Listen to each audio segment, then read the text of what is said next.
आज भगत सिंह जी का बलिदान दिवस है।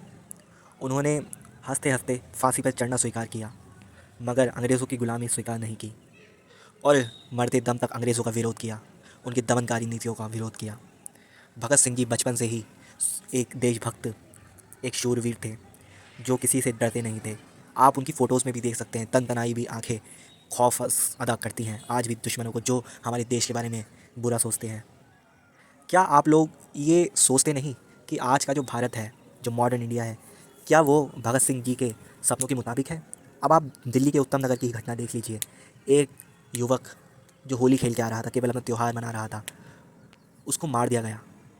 और अगर आप अलग अलग पूरे भारत में देखें तो आजकल सांप्रदायिक तनाव और अलग अलग तरह की परेशानियां बढ़ गई हैं। एक स्त्री नहीं निकल सकती है रात को घर से बाहर, क्यों नहीं निकल सकती है? क्या उसको अधिकार नहीं है? क्या वो एक इंसान नहीं है? क्योंकि लोगों की सोच बहुत गंदी हो गई है और उनको सुरक्षा का डर लगता है, इसलिए वो बाहर नहीं निकलती है। अरे, हमारा देश तो ऐसा होना चाहिए था। जैसे आज चाइना की ही मैं बात करूं तो चाइना में रात को जब लड़कियां निकलती हैं तो उन्हें ऐसा खौफ नहीं होता है। बहुत सारे देश ऐसे हैं जहां लड़कियां खौफज़दा नहीं होती हैं, आज़ादी से जीवन जीती हैं। हमारे देश में भगत सिंह जैसे बलिदानी हुए, लेकिन युवकों ने उनसे प्रेरणा नहीं ली। वो उन्होंने प्रेरणा ली तो बॉलीवुड के भांडों से, जो प्रेरित करते हैं महिलाओं के साथ गलत कर्म और कुकृत्य करने के लिए। भगत सिंह को याद करते हुए हम यही कहना चाहेंगे कि उनको हम याद करें, लेकिन उनके सिद्धांतों का भी पालन करें।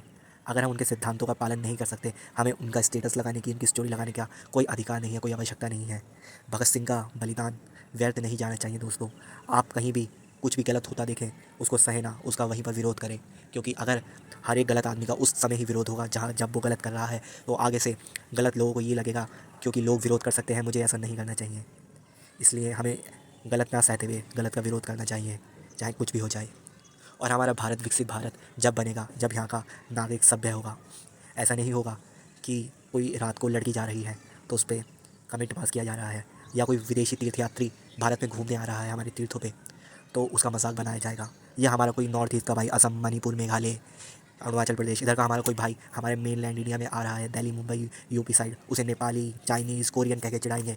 ऐसे भारत नहीं बनता है। भारत वो बनता है, पूरा अखंड भारत है। क्या वो लोग नॉर्थ ईस्ट वाले लोग क्या भारत के नागरिक नहीं हैं? उन्हें क्यों चाइनीज़, कोरियन बोला जा रहा है?